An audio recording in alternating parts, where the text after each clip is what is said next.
our founder, Dr. Fred Johnson, who's going to share a message with you today. Thank you.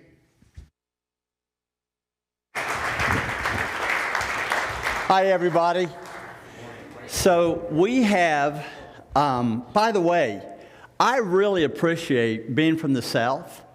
I appreciate someone who speaks real English. It's not that funny. I'm just trying to be serious here. We have over 1,000 people today that are registered, that are watching. One of our growth areas is throughout the South. In fact, we have right now watching in DeKalb County, one of the largest school districts in the South, over 102,000 students. They have 250 to 300 principals, associate principals, educators that are in an auditorium right now watching us. And it says a lot that they would leave their school day and congregate, and it says what they believe about the value of building leaders, but it also says that they've developed a culture that they can leave their buildings and they've got bandwidth going on, so it's not all dependent upon them. That is a healthy leadership culture. We also have in Knoxville, Tennessee. Notice I did not say Knoxville. I said Knoxville. Would you, for those of you from the north, would you say that correctly with me? Knoxville. They're having a hard time swallowing their tongues for those of you who are in Knoxville. But this group has been meeting with us.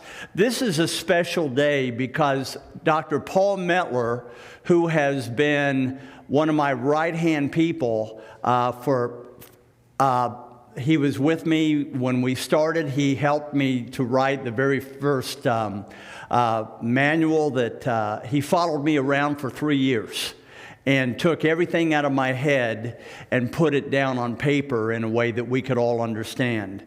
And then he left for 10 years to be the pastor of a church in the Knoxville area. And he has been with us for 12 years.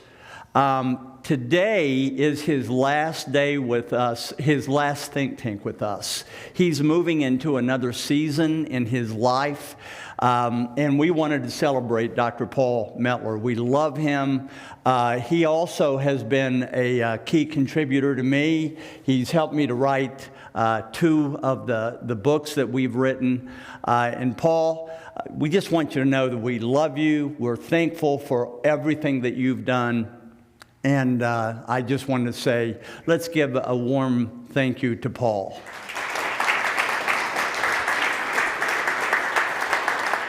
Okay, you ready to dive in? Let me repeat the question. Are you ready to dive in? Yes. All right, today we're going to be talking about the foundational element in all of effective leadership. The foundational element in all of effective leadership. We have heard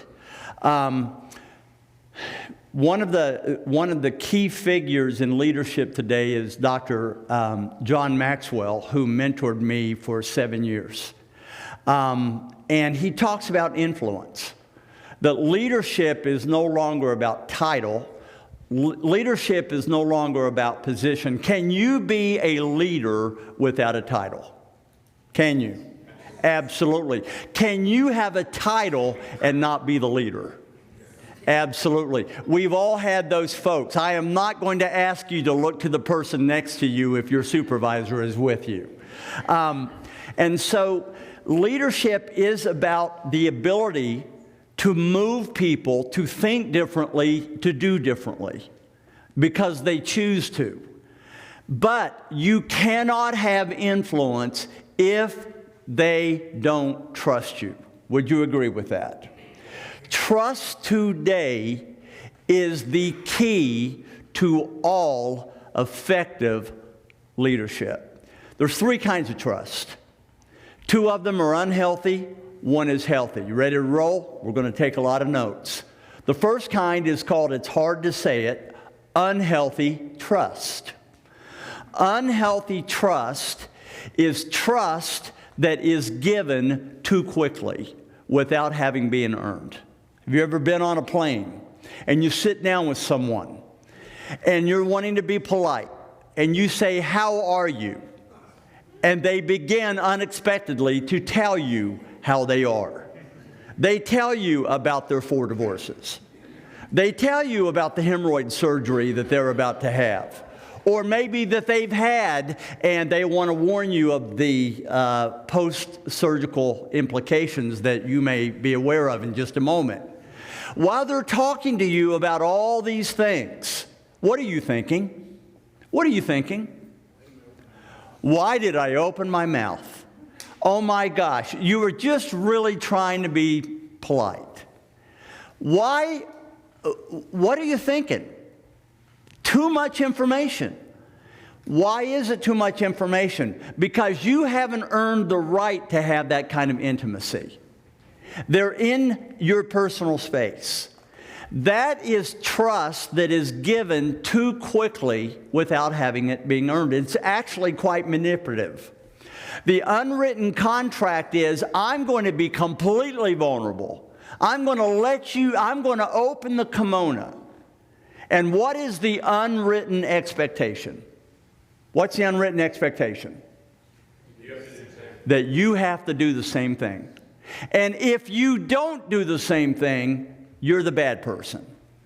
And so that is unhealthy trust. Trust that is given too quickly.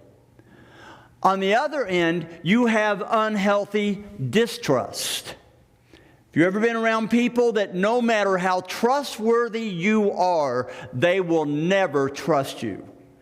In fact, they don't trust you. They don't trust who? Anyone. And those are the folks that are always assuming that everyone has an agenda, that everyone has a conspiracy. If you are a person that has chronic distrust, you cannot lead. You may have the title, but you cannot lead. Because people do not feel safe around people who don't trust them. Is that fair?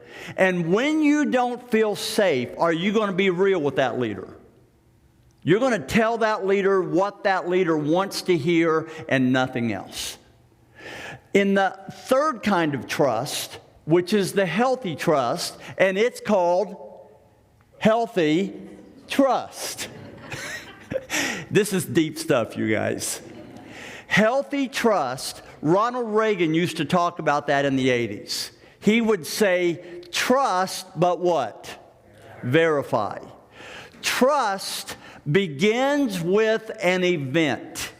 It begins with a moment of decision that I'm going to choose to give this person whom I do not know yet.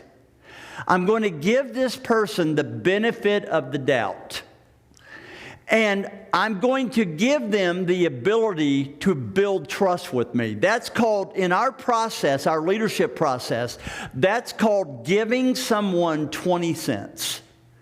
If we need a full dollar for full trust, unhealthy trust says, the very first moment, what do I do with the dollar? What do I do with the dollar? I give you the whole thing. If I have unhealthy distrust, what do? You're never getting it. Healthy trust says, I'm going to give you 20 cents. Because I need to know how you're going to be able to handle this. Now, I'm willing to give you more as you are consistent over time, as you are within operating the trust expectations that we have of each other.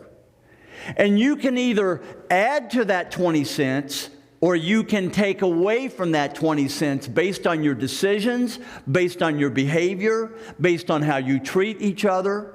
Have you ever seen someone who got fired for a ridiculous reason? And you go, this is crazy. People don't get fired for ridiculous reasons if they have a reasonable leader. They get fired because they ran out of change.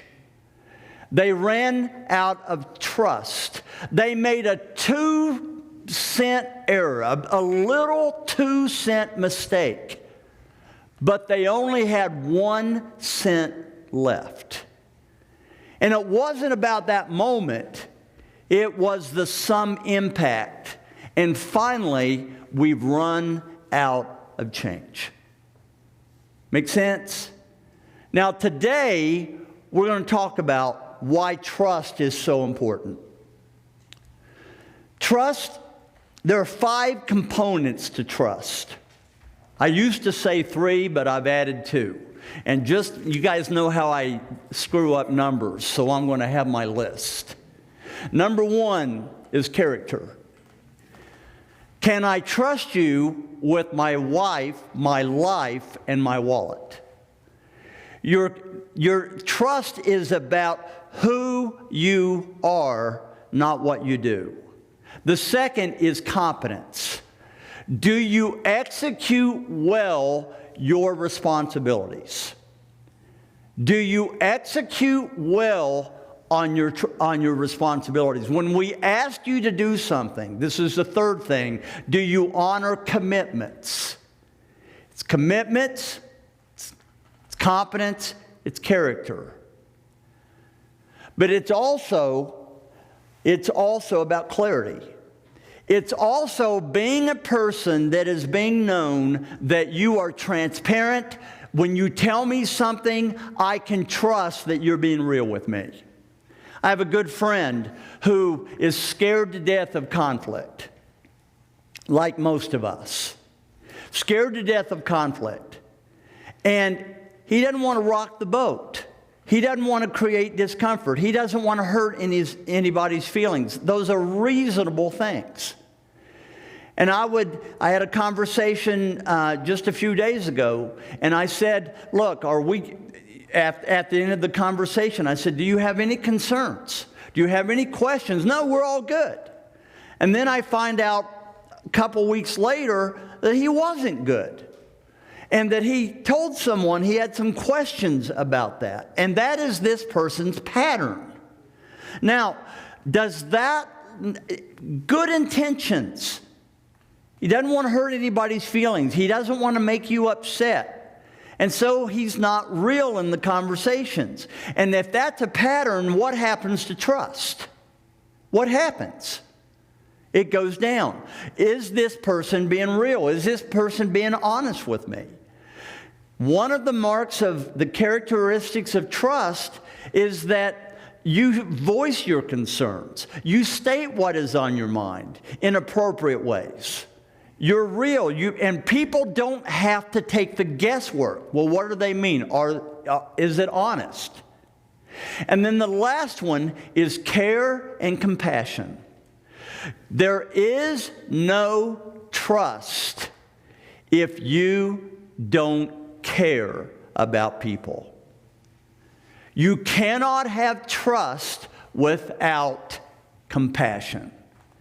Relationships is the glue to creating trust.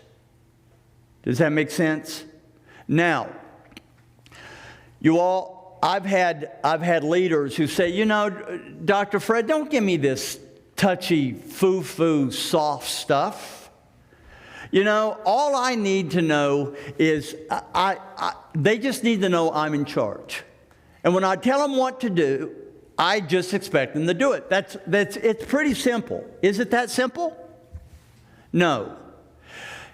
Listen, my doctorate is understanding generational differences in the marketplace and how each of the 4 major generations now that make up 100% of the workforce, all 4 generations have different criteria for what trust means. All 4 generations have, and there have been reams of books that have been written on it. I'm going to get right to the brass tacks. It's way too complicated. Well, if I'm a boomer, I have to act this way to the Xer, and this way to the Zer. And no, it's a lot more simple. All 4 generations respond to respect. All 4 generations respond well to respect. You know, Alec Ingold is with us here. He's a dear friend and brother of mine. We've become very close. He was a major reason why I'm with the Dolphins. He played a little bit of football in his life. Not as much as I played for the Hurricane Mustangs in Hurricane, West Virginia, 5th grade. 3rd string, 64-pound guard. 2 plays, 2 years. Coach said I was too small. I have a lot to teach the all-pro fullback here. You know, Alec would sit in on the leadership meetings that we had every week. And Alec, we always started off with 2 questions, didn't we? You remember what those were? I'm going to put you on the spot. How are you doing? How are you doing was the first question that we asked every time.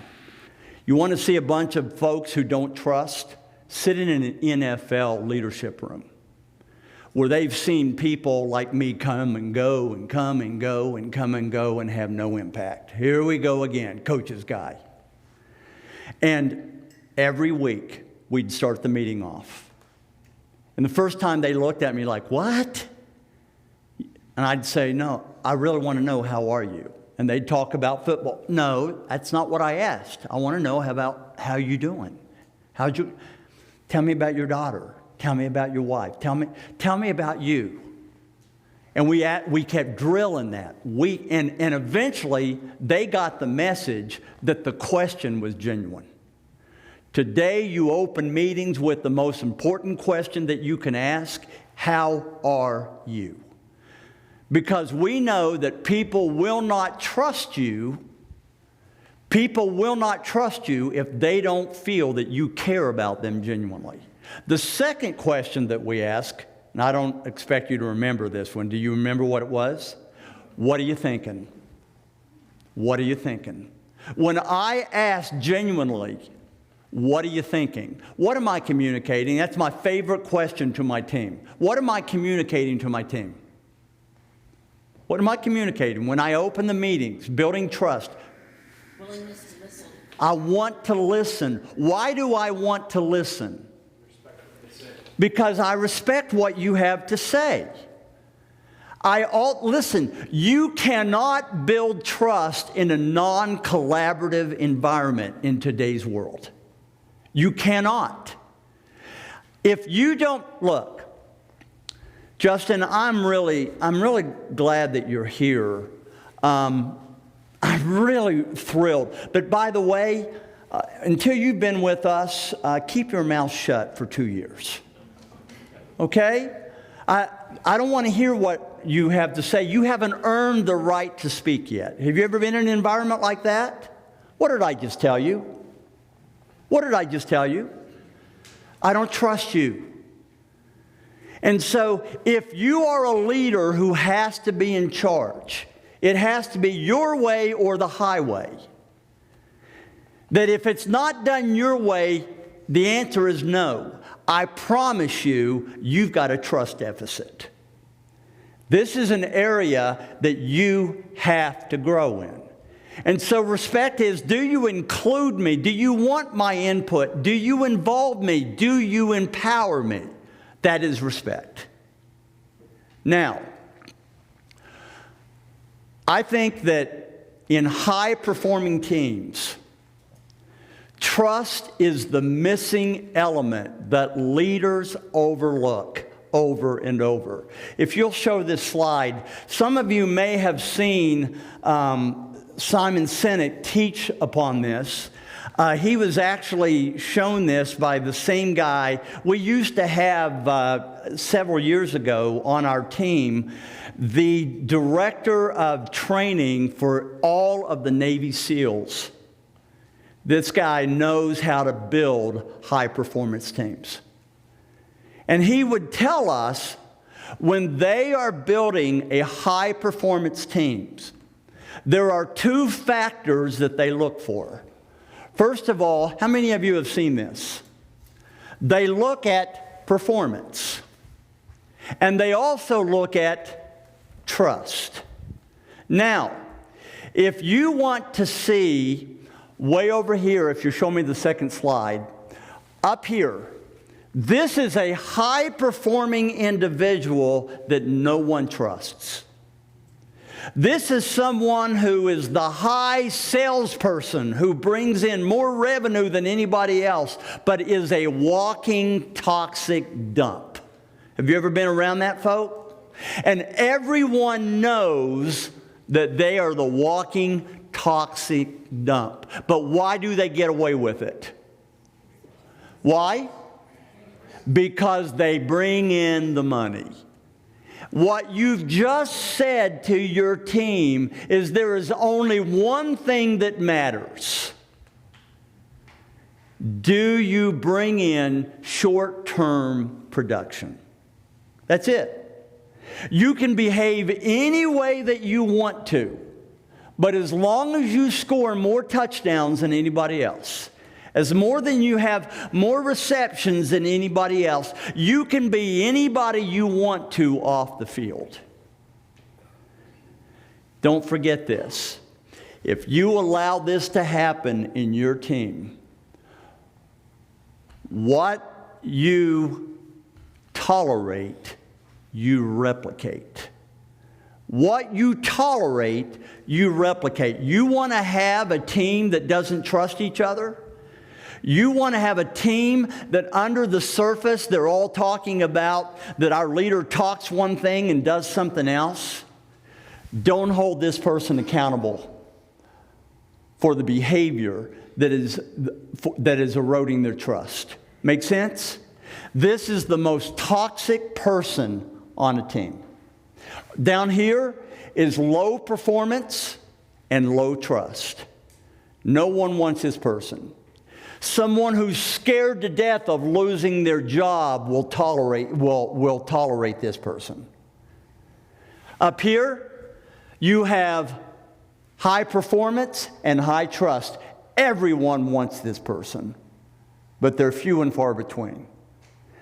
What we know to build excellent organizations is you want to look at this person. And this is someone who is a good performer. We often call them B players, but they are incredibly trustworthy as people. They're team players. They don't create drama. They do what they're asked to do. They're not narcissists. You can build an excellent team around this. The foundation, see, in teams, we talk about performance, but gang, this is the foundation of all of it. With me? And so, here's a question. What happens when I've lost trust? What happens when I've lost trust? Tracy and I, several years ago, when we're talking about, I did finish the 5 characteristics of trust, didn't I? And I talked about care and compassion. Tracy and I walked into a situation about 12 years ago in Washington, D.C. And we got a frantic call from the HR head and said, we've got some real problems here. We have turnover. We've got people leaving every day. And we've got low morale. We've got quality issues we are in trouble. Can you come and help us? So Tracy and we got on a plane, and we knew, because one of the things that we do is a discovery, and the more toxic an organization is, the more people we interview. We typically interview about 5 or 6 people, and we know what the score is. But we had to interview 50 because we knew in toxic environments, low trust environments do not receive truth well. Low trust environments beat up the messenger of truth. And we knew, being the truth tellers, that we better have 50 people being able to say the same thing, because we're going to get a lot of resistance. And we needed to be able to say, wait a second. 50 of you said these are the issues. We didn't make this up. Now, we're on interview 50. Now, for those of you who have worked with us, we are skilled at probing. We are skilled at pulling things out that you really don't want to talk about. Sarah, would that be a fair statement? And people will say to us, "Well, I'm telling you, they're not going to tell you the truth. They're not going to tell you the truth." We love to hear that. I mean, we're just kind of pathological that way. It's a challenge. Well, in this situation, they weren't telling us the truth, and we knew it. Every interview, they were hesitant. Every interview, we were hedging, and we're going, something is wrong here. In interview 50, on day 3, the young lady looks at me and says, "Well, obviously, you know what happened." Interview 50. "Obviously, you know what happened." We said, "What? What do you mean we know?" "Oh, come on, everyone has told you about it." We said, "What are you talking about? You haven't, they haven't told you about our owner? What? They didn't tell you that he has just come back from jail. What? They didn't tell you that he put, this guy is close to a billionaire, and he put all these really impressive, very expensive portraits in every stall in every woman's restroom, and put cameras hidden in each portrait. And for 3 years, he watched women coming in and out of the bathroom, and the only way that we knew about it is his number 2 person, who was as slimy as he is, he fired him. And he was upset, so he squealed on him and ratted him out. And he went to prison over it. And now he's come back. Now he has a board and he's not allowed to be around, but you think they had a trust issue? 75% of the employees were women. I'm telling you, Tracy and I looked at each other like, oh my gosh, what have we gotten into? It was 3 months of therapy. Every single day, it was, you couldn't talk about leadership. You couldn't talk about leadership because they were wounded. They had trauma like crazy. And so you always start at the place where the distrust is. And every day we just listened. We created what is called a psychologically mature environment. The old term was psychologically safe. Today it's evolving to a term called psychological maturity.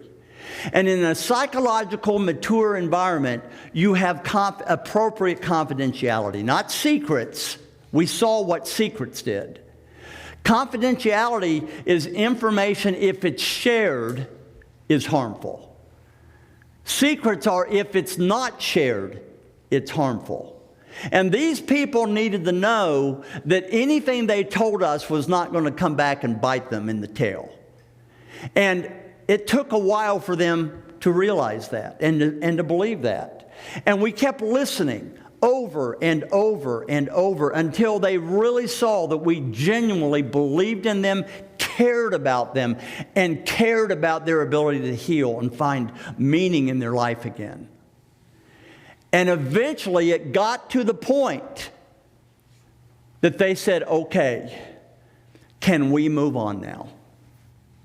Can we move on? We're ready. They had a massive change. Massive change. But your execution as an organization will never be above the level of trust in your organization.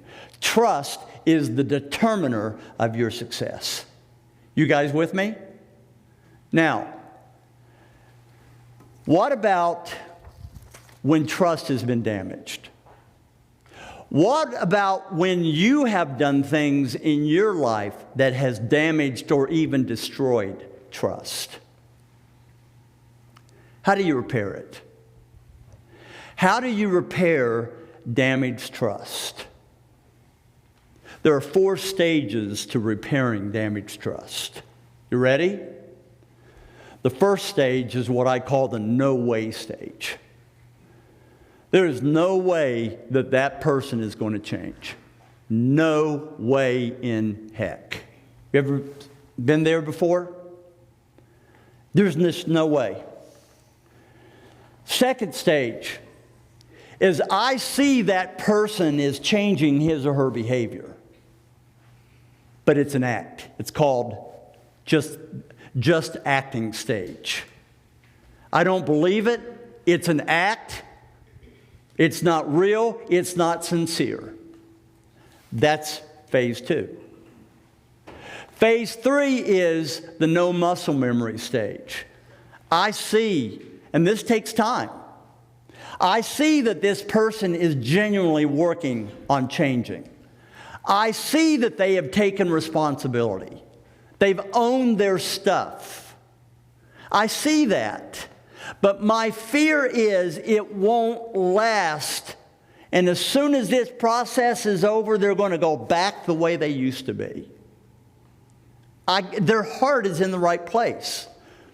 But I'm just fearful that it won't last. That's stage 3. And stage 4 is the eating crow stage. You know what? I was wrong. And I am glad I was wrong. That person has shown consistency. Notice I used the word consistency. I didn't use the word perfection. If perfection, never making a mistake, is the criteria for trust, none of us have a chance. Would you agree with that? It's consistency over time. And time and consistency and clarity are required to repair a damaged trust relationship. Now, what do I mean by clarity? What I mean by clarity is there are clear expectations of what it's going to take to turn your trust ship around with another person. You got to know what's needed. So what does a trust repair conversation look like? What does it look like? So with that individual or with the individuals where the trust is at a deficit, it first starts by saying what? We have a trust problem. We have a trust problem. I get it. You don't trust me. I don't trust you. Or this half of this team doesn't trust the other half. You ever seen that? Or we have history with each other. Oh, there is no such thing as a high-performing team that does not trust each other. Did you hear that? There is no such thing as a high-performing team that doesn't trust each other. And the first thing you have to do is you've got to acknowledge the problem. And man, your heart is up here in your throat when you're doing it. It's the last thing you want to do. But you got to put it on the table. The second thing is you take 100% responsibility for your contribution to that situation. By the way, that doesn't mean taking the blame. It does mean that you take the finger, instead of going that way, which way do you go with it? You go this way. And you go, look, this is what I could have done differently to help us get a different outcome. I was upset with you when you did that 3 weeks ago. That's on you, but it's also on me because I didn't tell you I was upset 3 weeks ago. Taking 100% responsibility is, what do I need to do differently to be part of the solution? I'm going to ask each of you a question. I'm going to ask you this question. I want you to soak on it. If you could let go of one thing that in your leadership with other people, it is hurting your ability for people to trust you. One thing, what would it be? Go to 5 people and ask them that question. and you'll start to get a theme. Alec and I did a podcast yesterday, and I did a risky thing. I said in front of our audience, Alec, I need some coaching. If there is one, Alec has seen me at my best and he's seen me at my worst.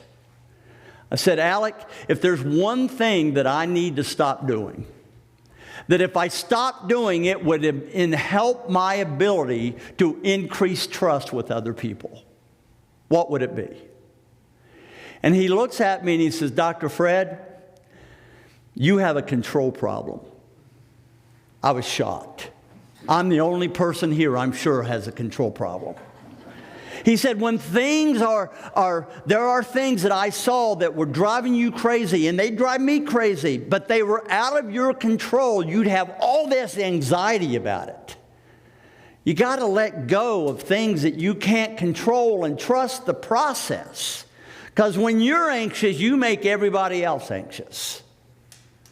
I didn't appreciate that when Alex said that. I told him I'm never going to speak to him again. Oh, by the way, he'll never speak to me again because I've created distrust. He's a lot bigger than me, so it really doesn't matter. And so what are you doing?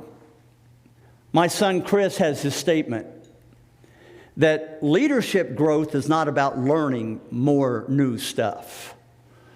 Leadership growth is about just stopping the stuff that we're doing that is hurting our impact. One thing that you need to stop doing that would increase your impact, that would increase your trust. So the first thing is you've got to put the issue on the table and say, we got a trust problem. The second thing, what do? You take 100% responsibility. And third, you create trust accelerators, either formally or informally. Here's what that means. Very simple. Sarah, you and I have struggled here lately. What do you need from me to regain your trust? What do you need from me? And Sarah says, number one, you need to stop doing this. You need to quit talking to me like this. I need you to do this and to stop this. And then I say, Sarah, thank you. And Sarah, can I offer you what I need from you? It's always a two-way conversation. Make sense? You can do that informally. We work with teams to teach them how to do that formally. This is what we need from, if we're going to trust. If you leave this meeting, don't break confidentiality. If you leave this meeting, don't say something outside of the meeting that you didn't say here. All kinds of trust accelerator. Now listen, I can tell you for certain that I am an expert at understanding how to rebuild trust. Many of you know my story, that years ago, I slaughtered trust. My son Chris has joined our team. We went 10 years without speaking. 10 years. We're having amazing conversations these days. Amazing conversations. And I've had to own a lot of stuff that I regret.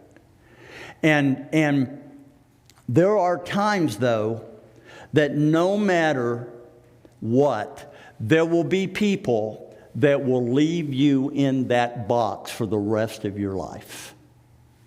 Has that ever happened to you? One of the things I'll never forget my therapist said to me when I was rebuilding my life 28 years ago, he said, Fred, you've heard me say this. You got that control issue. You're thinking that you can't find validation as a person anymore until you get everybody that you need to make right. You got to get them to trust you. What's the problem with that? I have no control over that. He said, you do have control of one thing. Being trustworthy.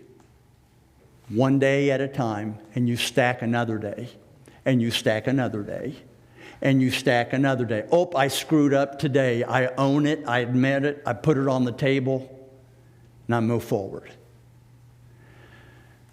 You can, and that's the best you can be. Sometimes you have to move to a new group because you've lost change. You hit -1. And sometimes in life, when you hit -1, you can't regain it again. But that does not have to define your life. It doesn't have to define your life. It doesn't have to define your future.